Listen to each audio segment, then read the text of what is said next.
Dear students, today we are going to study in brief about the coveted place of Bhagat Kabir, who was a great poet and a saint of Bhakti movement. While throwing light on the contribution of Bhagat Kabir, some basic and general questions which often come to our mind are: from which region of India Bhagat Kabir hailed? During which period his work and thought philosophy influenced the Bhakti movement? What are his significant literary contributions?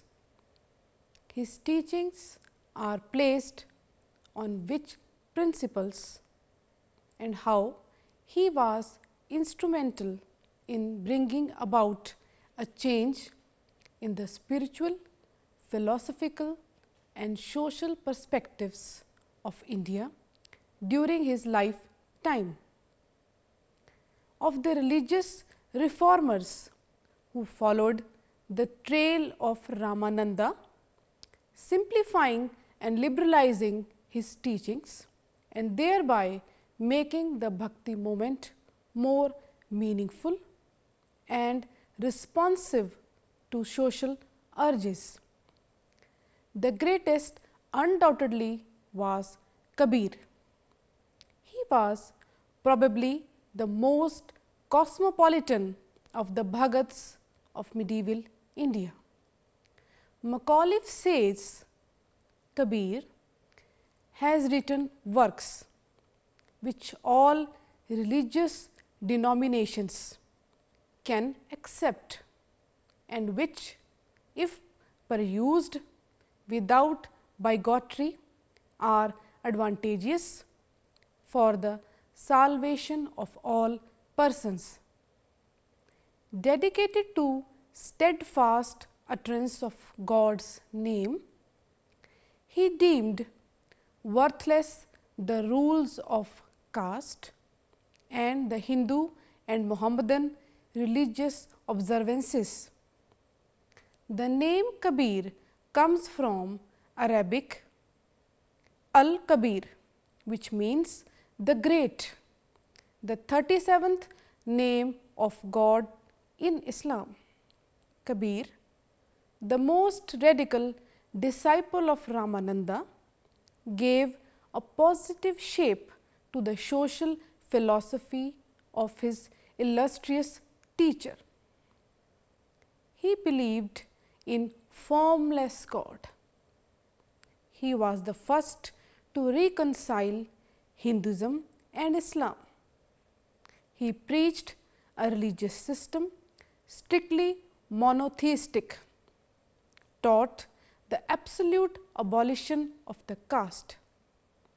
Kabir was neither a theologian nor a philosopher, but he appears before us as a teacher. The central theme of Kabir's teaching is Bhakti.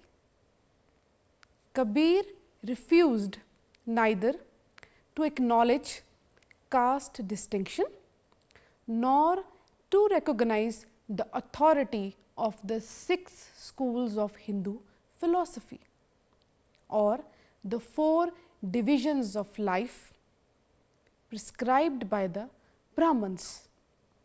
Kabir played the important role of a teacher and a social reformer by the medium of his writings. Apart from having an important influence on Sikhism, Kabir's legacy is today carried forward by the Kabir Panth, path of Kabir, a religious community that recognizes him as its founder and is one of the Sant Mat sects. Its members, known as Kabir Panthis, are spread over north and central India. Now, his birth, many views are there regarding life history of Kabir. There are many legends associated with the birth and death of Kabir. Some people say that he was born to a family of Muslim weavers. Others claim that he was the son of a Brahmin widow. It is widely accepted that he was born in 1398 AD, 71 years before Guru Nanak. Kabir Panthis, means the followers of Kabir, say that he lived up to the age of 120 years and give date of his death as 1518. But relying on the research of Hazari Prasad Trivedi, a British scholar, Charlotte Vaudeville is inclined to lend credence to these dates, which has proven that 1448 AD is probably the correct date of Sant Kabir's demise. Kabir was born in Banaras and adopted by Nehru and his wife Nimma, who belonged to Julaha community, who named him Kabir, great or the most high. He seems to have followed his hereditary occupation, that is weaving, without adopting the ascetic ways of a fakir. It is clear whether he ever married, but tradition gives him a wife named Loi and 2 children. Kabir had a son who was named Kamal and a daughter named Kamali. Kabir strove to create spirit of harmony between the Hindus and the Muslims. His early life is shrouded in mystery. It is said that he was born of a Hindu widow who left him on the embankment of a tank in Banaras, and that he was then found and adopted by a Muslim weaver named Nehru. When he grew up and became disciple of Ramananda, he did not leave his home. He was a pious householder and used to earn his livelihood by weaving clothes. Kabir's family is believed to have lived in the locality of Kabir Chaura in Varanasi.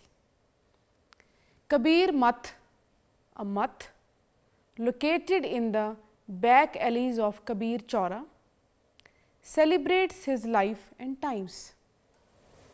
Accompanying the property is a house named Nehru Tila, which houses Nehru and Nimma's graves.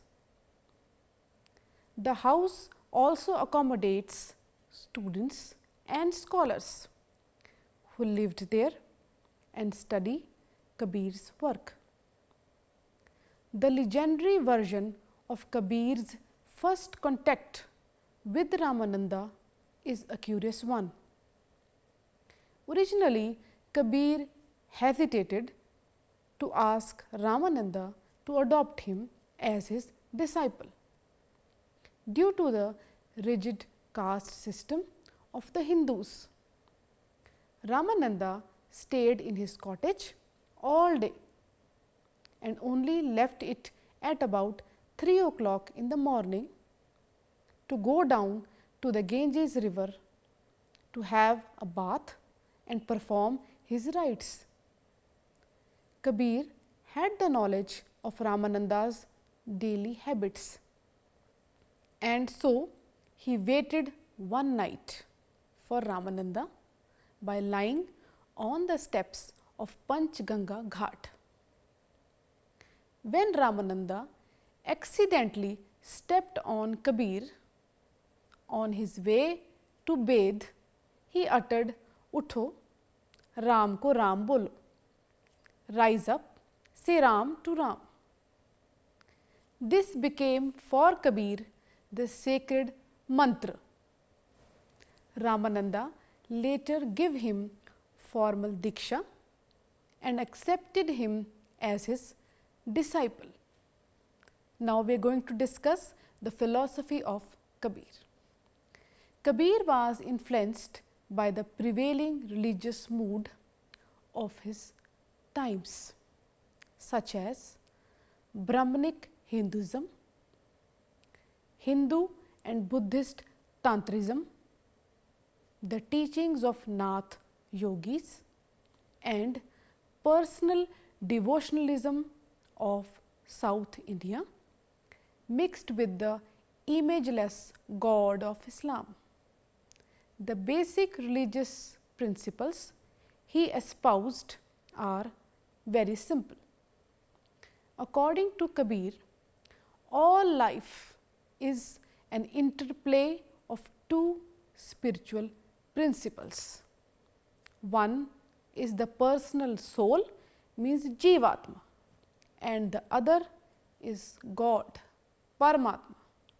It is Kabir's view that salvation is the process of bringing these two divine principles into union. His greatest work is the Bijak, the seedling, an idea of the fundamental one. This collection of poems elucidates Kabir's universal view of spirituality.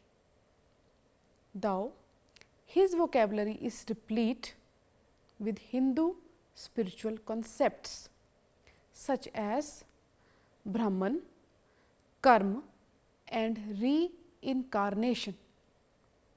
He vehemently opposed dogmas both in Hinduism and in Islam. His Hindi was a vernacular, straightforward kind, much like his philosophies. He often advocated leaving aside the Quran and Vedas and simply following Sahaj Path or simple natural way to oneness in God. He believed in the Vedantic concept of Atman, but unlike earlier orthodox Vedantins, he spurned the Hindu societal caste system and Murti Pujan, ideal worship, showing clear belief in both Bhakti and Sufi ideas.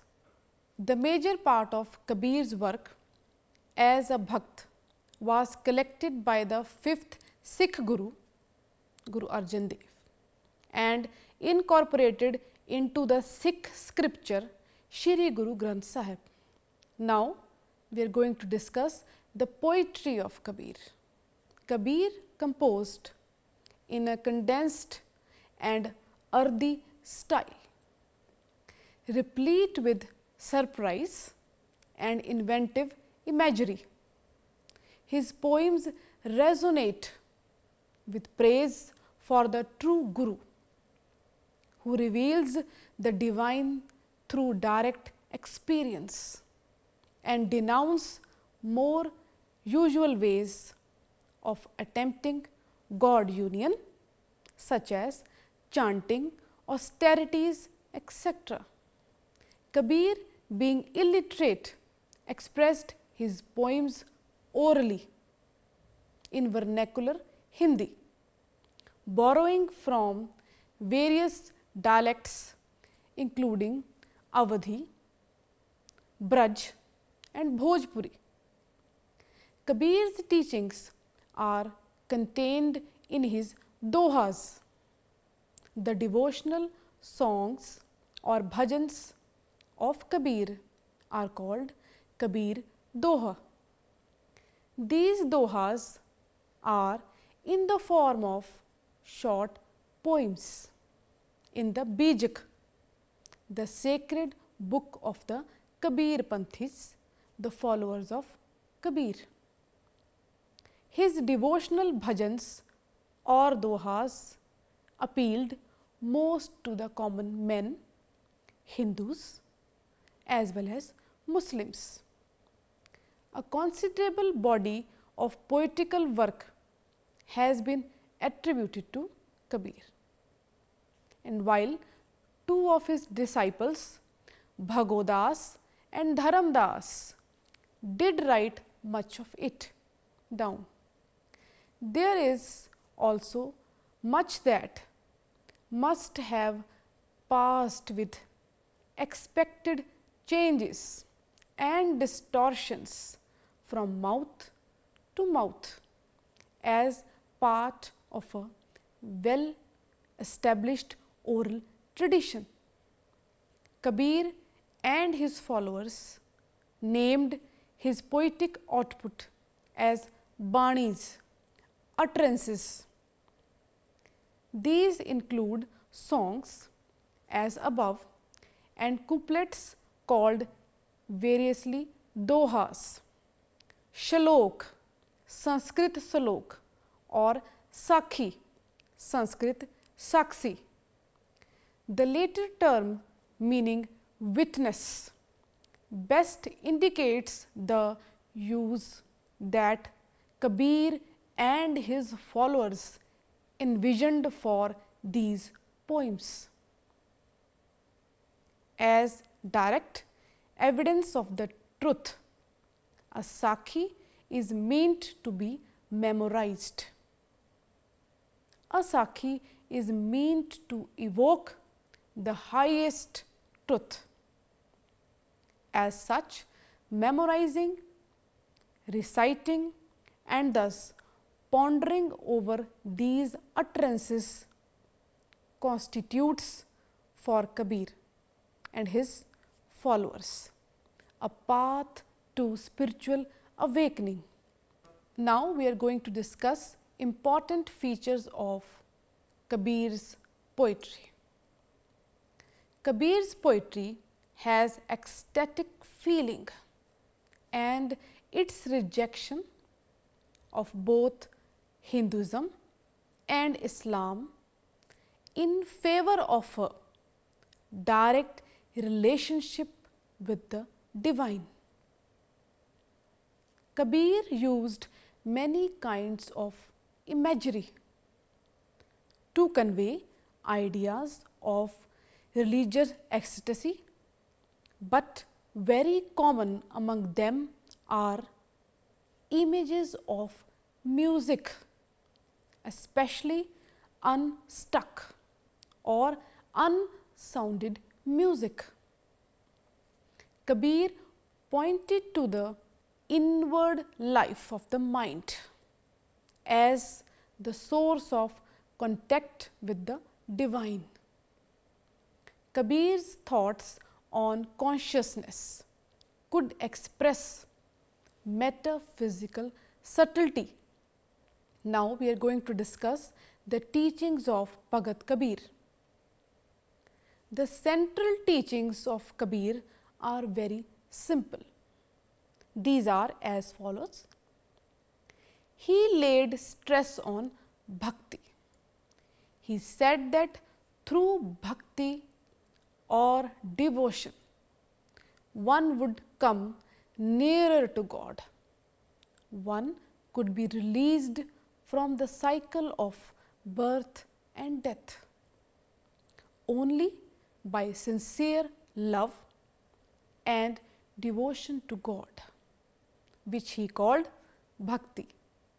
He sincerely tried to emphasize the unity of Islam and Hinduism by preaching those virtues which were common to both religions.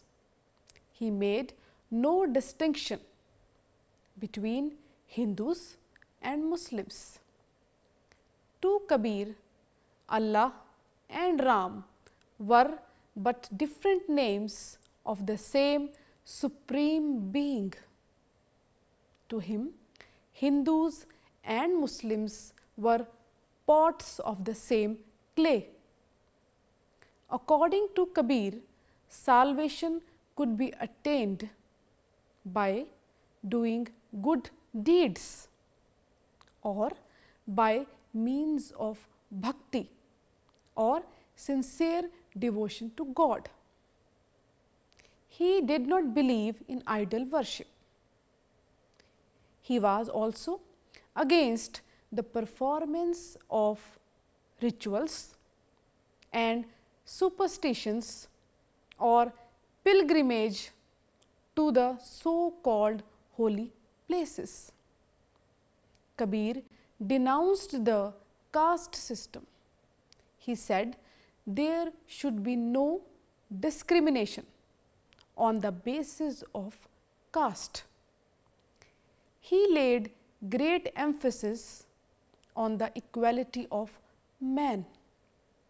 He preached a religion of love which aimed at promoting unity among all castes and creeds. Kabir was a firm believer in the unity of God. The message and the teachings of Kabir are gathered in his dohas, which criticize rituals and superstitions. He was a bold preacher. He said this to the Hindus and to the Muslims: if God be within the mosque, then to whom does this word belong? Kabir condemned pride and selfishness. He wanted man to give up pride, anger, enmity, and ego. He appreciated brotherhood, which ultimately directed towards reaching the main objectives, that is, love of God and love of humanity. To Kabir, Hari does not exist in the East and nor Allah in the West. They are one and reside inside the human heart. He advised everyone to seek truth within their own hearts. He held that religion without bhakti was no religion at all, and that asceticism, fasting, and alms-giving had no value if unaccompanied by bhajan, devotional worship. Kabir was a great starist and ridiculed all institutions of his time. He opposed the popular beliefs in the institution of sati. He was equally against the veiling of women. Kabir refused to recognize the superiority of Brahmins as a class. He refused to believe that birth in a particular caste was due to the deeds in a previous life. Kabir provides us with a code of ethics. He advocated the cultivation of the quality of humility. He was a spokesman for the poor and downtrodden section of society. Kabir believed in a simple and natural life. He himself wove cloth and sold it in the market like any ordinary weaver. He did not interpret religious life as a life of idleness. He held that all should toil and earn and help each other, but no one should hoard money. He said that there is no fear of corruption from wealth if it is kept constantly in circulation in the service of humanity. Kabir tried to express simple thoughts of simple hearts in the common language of the people. He said, "O Kabir, Sanskrit is the water in a well. The language of the people is the flowing stream." His simple words had infinite power. Now, we are going to discuss role of Kabir as a reformer.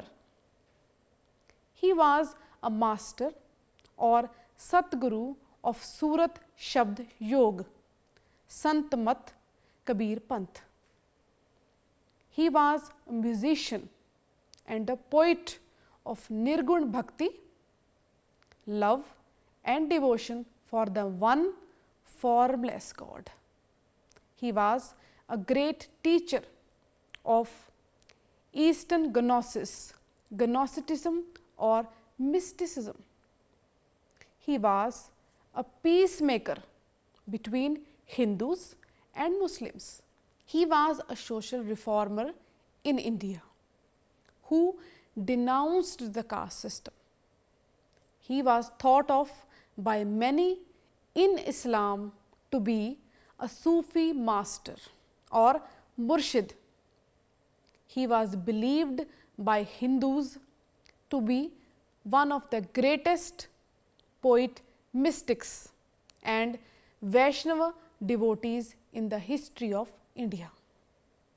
He was considered a Bhakt by the Sikhs, as many of his hymns are included in the Adi Granth. He was influenced by Gorakhnath and the Nath yogis of northern India were in turn influenced by Tantric Buddhism. Kabir's spirituality is a blend of prem and bhakti, love and devotion for the beloved Lord, the one God and mystical, soul travel experiences of a visionary and auditory nature, inner light and sound.